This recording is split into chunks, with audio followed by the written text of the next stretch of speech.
Ah, Sweden, my home country, a land of incredible history and architecture, never-ending fields of green, and of course, the home of Volvo and the indestructible Volvo 240.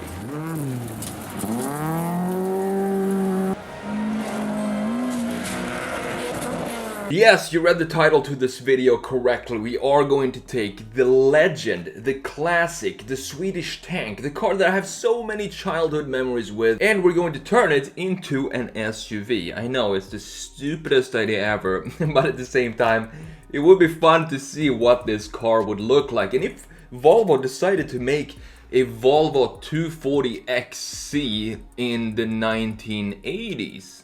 However, I do have a few rules when it comes to this specific redesign here. I'm not going to make it look contemporary or modern at all. The key thing here is to make it look like it is built by Volvo in the 80s. So keeping all of the bumpers and the lights and all of this intact and be period correct is essential for this redesign. I'm not going to upgrade anything. I'm not going to delete this black trim piece that goes across the car right there. None of that stuff. All of that is going to be intact. All that's going to change is, of course, we're gonna have to lift the whole body of the car here. So we have the entire body right here is going to go up in the air, and it's also going to be redesigned because proportionally now this is a sedan. It's a lot different from an SUV. For example, this rear trunk here sticks out super far on this sedan here. So we have to cut it right here, maybe make it shorter in the bottom as well, and then make it almost into like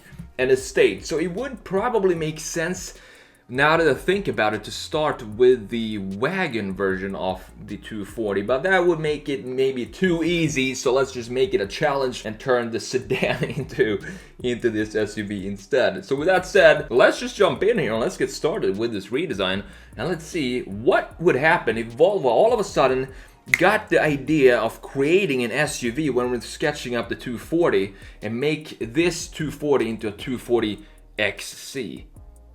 So let's talk about the Volvo 240 here. There were over 2.8 million models built using the 240 designation over its entire run, from the start in 1975 all the way up to 1993. That's almost 20 years in production. And the special thing with this car is that the older it gets, the more iconic it seems to become. And the reason this is weird is because the 240 really doesn't have any unique aspects to it. It's moderately powered and the styling is almost unstylized, with pure functionality above anything else, any sort of beauty features or stuff like that. And it was reasonably priced as well. And maybe that's what makes it so iconic. It doesn't have to shout about what it is. It's a car you can always count on. It's a great, reliable companion on any trip you decide to take on.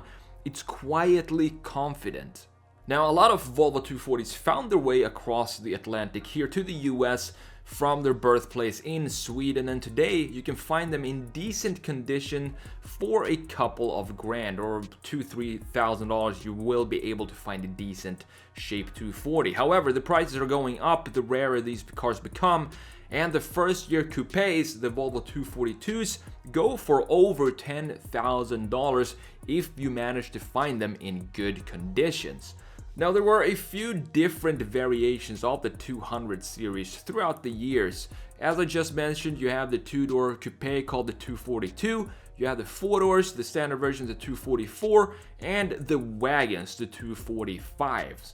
But both the 244 and the 245s were in production from the start in 1975 to the end of production in 1993.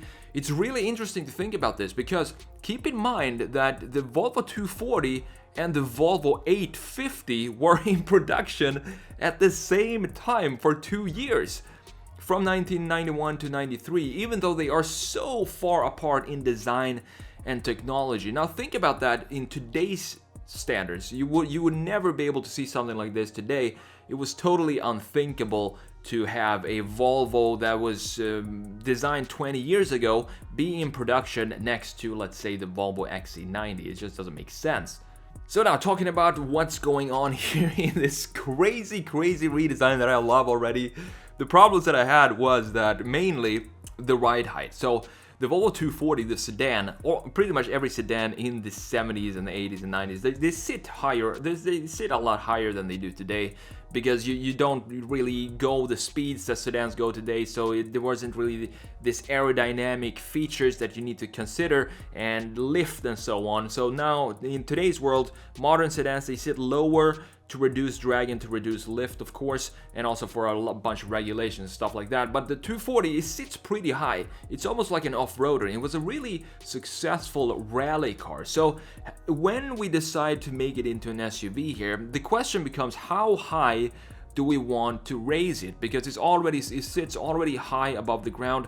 So if we just add body panels and body mass on top of this ride height is going to look like a minivan, and that's not the point of this redesign at all. We want to make it look like an SUV. So what I decided to do is to take something that we have a lot of today that makes sense here in the States specifically. If you don't add this to any sort of car that is not an SUV or a truck, you're not gonna sell cars here in the States, and that is adding some black plastic pieces and cladding around the car, in the bottom parts, around the fenders and so on, to make it look like a rugged car. And that's the approach that I wanted to do here with this car as well. So instead of having the body panels stretch all the way down, it make it look minivan-y, it just didn't work. I had some issues coming up with ideas on how to solve this problem until I figured out how to just add some black pieces on the bottom part of the car. And I also did raise it a little higher than the stock Volvo 240 to give that ruggedness of the car, and added some steel original Volvo 240 wheels onto this. I think it suits this car as well. And of course, since it's a car that's supposed to be from the 80s and 90s, I can't have 22-inch wheels on there. I have to keep it subtle and keep it period correct, as I said before. And these are probably 15 or even maybe even 14-inch wheels, but they look great on this car. And this is exactly what I want my Volvo 240 or Volvo XC240 to look like. I had so much fun redesigning this 240, and I just love to do stupid stuff like this every now and then. That's basically what this channel is all about. And definitely keep commenting down below of what you want to see in the future here on the channel, and I'll try to make the redesigns that most people like to see. I'll try to make them here on the channel, no matter how ridiculous they might sound. And you know what? If this Volvo XC240 existed, I would be the first one in line to get my hands on one of these. Because if the 240 is rugged and can go through anything and never break down, imagine what this beast could do. Now, if the Volvo 240 isn't a tank-like vehicle enough for you, then you have this beast right here. It's insane looking. It looks so weird because I'm so used to seeing 240s growing up, and now that I look at it right here with a totally different proportions and style, it just messes up my brain. But I think it turned out cool. This is probably what the 240 would have looked like if they decided to make it into an SUV. Kept all the graphics and everything that I said. I wanted to be period correct, but at the same time, if you look at sort of Jeeps and other SUVs of the time in the 1980s, there weren't really that many around, but they had this type of proportions. So that's the only reference you have if you're going to make a 1980s SUV. It's such a stupid idea, that's why nobody's doing it. But anyway, I think it turned out cool. It was a cool experiment, and I learned a lot from doing this redesign right here, and it's a lot of fun doing these crazy designs as well. I hope you guys enjoyed it as well. If you did, make sure you hit the like button and subscribe to the channel. And my cat is going crazy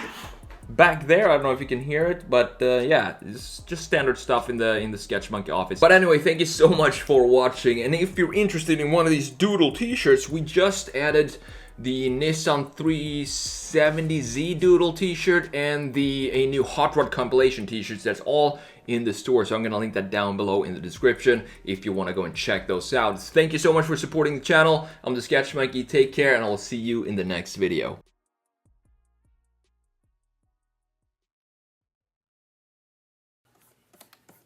Just rows and making sure my work is up to standard here.